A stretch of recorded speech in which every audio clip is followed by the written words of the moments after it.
والإسلام ديني ومحمدا رسول الله ويقيني.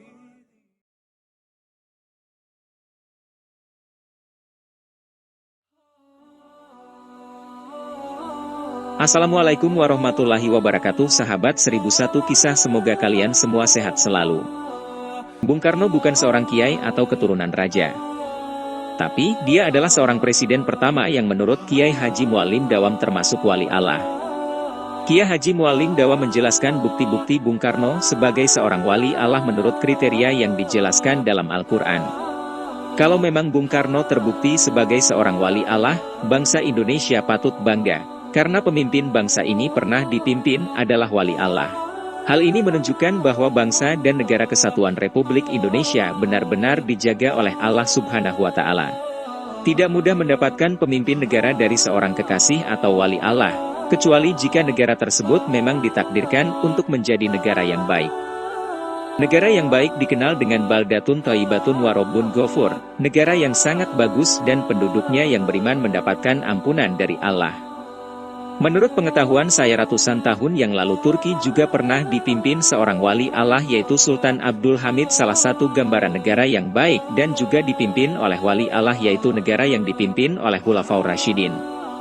Berbicara tentang Soekarno yang disebut sebagai salah satu wali Allah, yaitu sebagaimana dikutip Bondowoso Network dari channel YouTube Al-Mualim Center. Kiai Haji Mualim Dawan menjabarkan beberapa bukti tentang kewalian Bung Karno dengan 4 bukti berikut ini. 1. Keseimbangan antara ilmu agama dan ilmu umum. Bung Karno adalah seorang insinyur yang keahliannya tidak dapat diragukan dalam berbagai disiplin ilmu umum. Dari segi kemampuan berbahasa, dikonfirmasi bahwa paling sedikitnya, beliau menguasai 7 macam bahasa dunia yang menjadi kunci pintu ilmu dari berbagai penjuru. Sedangkan dalam bidang keagamaan, sebagaimana tercantum dalam buku biografi Soekarno, beliau telah mendapatkan penghargaan Profesor Honoris Causa dalam bidang tauhid. Selain itu, sekalipun Bung Karno telah menjadi presiden, beliau masih sering nyantri dengan mendatangi kiai-kiai sepuh dan wali Allah untuk belajar. Pada masa hidup Syekhona Khalil Bangkalan, Bung Karno juga datang ke kediaman beliau. Bahkan, ubun-ubun Bung Karno ditiupi oleh Syekhona Khalil Bangkalan. Itulah sekelumit tentang nasab keilmuan agama Bung Karno, Presiden pertama Negara Kesatuan Republik Indonesia. 2. Jangan pernah takut dan sedih.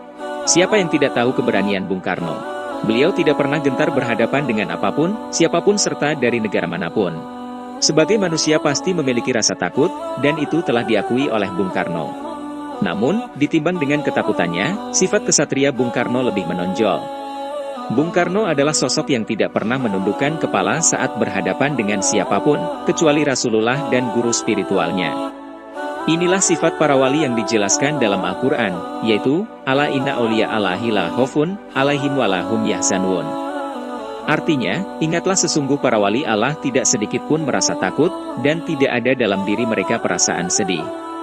Kesedihan Bung Karno hanya tampak pada saat rakyatnya tertindas dan teraniaya. Bukan karena dirinya tertindas atau teraniaya. 3. Pohon Soekarno di Mekah. Mungkin kita pernah mendengar pohon Soekarno yang ada di Mekah. Pohon itu adalah pohon mimba, tanaman khas Indonesia yang daunnya terasa pahit di lidah. Itulah pohon bawaan Bung Karno dari Indonesia. Hingga saat ini tidak ada seorang pun yang bisa menanam pohon asal negaranya di Mekah Al-Mukarramah selain Soekarno. Jika Bung Karno bukan orang spesial di hadapan Allah, tidak mungkin beliau bisa menanam pohon asal Indonesia di Mekah Al-Mukarramah. Kemampuan Bung Karno dapat menanam pohon di Mekah karena Allah telah memberikan kemuliaan padanya. Kemuliaan ini dikenal dengan sebutan karomah. 4. Kepercayaan bangsa. Mengapa orang yang ditunjuk sebagai Presiden Indonesia pertama kali adalah Soekarno? Padahal saat itu masih banyak raja dan sultan dari berbagai daerah. Jawabannya, jelas karena kepercayaan rakyat Indonesia yang sangat dalam kepadanya. Baik dari golongan santri, abangan, maupun priai. Tidak mudah untuk mendapatkan kepercayaan rakyat secara masif dari berbagai lapisan, golongan, agama, dan suku, jika tidak ada pertolongan dari Allah Subhanahu wa Ta'ala.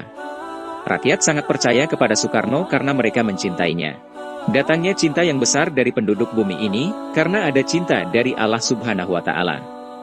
Sebagaimana sebuah hadis yang maknanya, apabila Allah mencintai makhluknya, maka dia akan memanggil Jibril dan menyuruhnya untuk mencintainya. Ketika Jibril mencintainya, maka dia akan mengatakan kepada penduduk langit untuk mencintainya.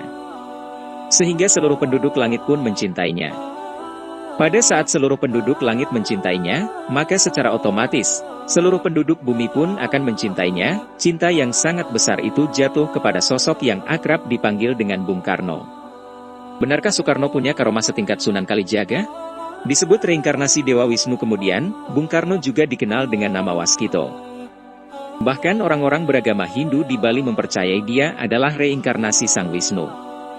Sang Wisnu atau Dewa Hujan dalam agama Hindu. Suatu ketika, kala berkunjung ke Bali terjadi suatu keanehan. Bali saat itu sedang kemarau parah. Ketika Soekarno tiba di Bali, maka hujan turun dengan derasnya. Soekarno merupakan putra dari Raden Soekemiso Srodihardjo dan Ida Ayu Nyoman Rai. Memang sewaktu mudanya banyak mempelajari Aji Kanuragan, makanya baik kawan dan lawan banyak yang segan kepadanya. Hingga kaum Hawa yang bertekuk lutut kepadanya. Menurut sebuah sumber, Bung Karno memiliki Aji Pojoking Jagat, salah satu marisan tertinggi dari Sunan Kalijaga. Aji Pojoking Jagat memiliki kesaktian bisa berjalan di atas air, bisa melewati api tanpa terbakar, lolos dari senjata tajam dan lain sebagainya. Untuk memiliki aji seperti ini, harus bertapa di kubur hidup-hidup 100 hari. Ilmu ini berasal dari para wali.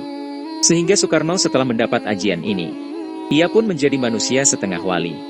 Konon Aji Pojoking Jagat pernah diburu Soeharto saat ia masih berkuasa. Menurut kesaksian warga asli Cikini, pernah melihat Bung Karno berjalan di antara rinai hujan tanpa basah sedikit pun. Bahkan pernah menaiki mobil bersama ajudannya dengan mobil bak terbuka lalu ditembaki orang tak dikenal. Namun tak mengenai Bung Karno dan hanya mengenai badan mobil. Kakek Soekarno saat itu adalah orang sakti. Ia mampu menjilati bara api pada besi menyala.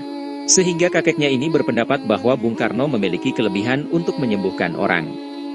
Soekarno pun diinginkan kakeknya ini agar tak menjadi dukun, tapi menjadi seseorang yang berguna untuk bangsanya. Kesaktian Bung Karno sebenarnya adalah kesaktian Tiban. Tiban ini adalah istilah Jawa yang berarti sebuah kesaktian tanpa proses belajar.